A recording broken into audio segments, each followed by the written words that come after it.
ഞാൻ ഈ പറയുന്നത് ആർക്കെങ്കിലും റിലേറ്റ് ചെയ്യാൻ പറ്റുമോ എന്നൊന്നും എനിക്കറിയില്ല. പക്ഷെ റിലേറ്റ് ചെയ്യാൻ പറ്റത്തില്ലെങ്കിൽ മസ്റ്റ് ട്രൈ ആണ്. ഞാനിപ്പോ ഇങ്ങനെ ഇരിക്കുന്ന സമയത്ത് എനിക്ക് എന്തെങ്കിലും ഒരു വിഷമം മനസ്സിലുണ്ടെന്നുണ്ടെങ്കിൽ സാധാരണ ആൾക്കാർ എന്താ ചെയ്യുന്നത്, അവർക്ക് വിഷമം ഉണ്ടെന്നുണ്ടെങ്കിൽ ആ വിഷമം ഒക്കെ ഒന്ന് മാറ്റി വെച്ചിട്ട് എങ്ങനെങ്കിലും മനസ്സൊന്ന് ഡൈവേർട്ട് ചെയ്ത് ഒന്ന് സമാധാനപരമായിട്ട് ഇരിക്കാൻ വേണ്ടിയിട്ട് ശ്രമിക്കും. പക്ഷെ എന്റെ കാര്യമാണെന്നുണ്ടെങ്കിൽ ശരിക്കും മനസ്സിങ്ങനെ തകർന്നിരിക്കുന്ന സമയത്ത് ഞാൻ ഏതെങ്കിലും ഒരു പാട്ട് വെച്ചിട്ട് കൂടുതലും വിഷമം തോന്നിക്കുന്ന പാട്ടുകളായിരിക്കും ഞാൻ ചൂസ് ചെയ്യുന്നത്. പാട്ട് വെച്ചതിന് ശേഷം ആ പാട്ട് ഞാൻ ശ്രദ്ധിച്ച് കേൾക്കും.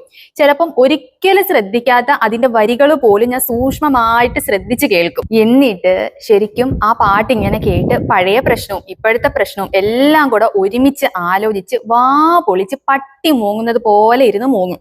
പക്ഷെ ഉണ്ടല്ലോ, ആ ഒരു കരച്ചിൽ കഴിയുമ്പോഴത്തേക്ക് എനിക്ക് എന്റെ സ്ട്രെസ്സും എന്റെ വിഷമങ്ങളൊക്കെ ചെറിയ രീതിയിൽ ഒന്ന് റിലീവ് ആവുന്ന പോലെ തോന്നാറുണ്ട്. ശരിക്കും ഇതൊരു കുറച്ച് വട്ടുള്ള ഒരു പരിപാടിയാണെന്ന് എനിക്ക് തോന്നാറുണ്ടെങ്കിലും സത്യമായിട്ടും ഈ ഒരു കരച്ചിൽ കഴിയുമ്പോഴത്തേക്ക് എനിക്ക് പകുതി മുക്കാലും എനിക്ക് സമാധാനം കിട്ടും. എത്രത്തോളം വിഷമമുള്ള കാര്യം ആലോചിച്ചാണ് ഞാൻ ഇങ്ങനെ ഇരുന്ന് കരഞ്ഞെങ്കിലും ഈ കരച്ചിലോട് കൂടി എന്റെ വിഷമം ഒരു 98% മാറിക്കിട്ടും. അതാണ് സത്യാവസ്ഥ. അതുകൊണ്ട് നിങ്ങൾ അങ്ങനെ കരഞ്ഞിട്ടില്ലെന്നുണ്ടെങ്കിൽ വിഷമം വരുന്ന സമയത്ത് ഒറ്റയ്ക്ക് റൂമിലാണെങ്കിലും ബാത്റൂമിലാണെങ്കിലും പോയി നന്നായിട്ടൊന്ന് കരഞ്ഞു നോക്കിക്കേ. നിങ്ങളുടെ വിഷമം ഒരാൾ നിങ്ങളെ ആശ്വസിപ്പിക്കുന്നതിലും കൂടുതൽ നിങ്ങൾക്ക് റിലീവ് ആയിട്ട് കിട്ടും. മസ്റ്റ് ട്രൈ ആണ്.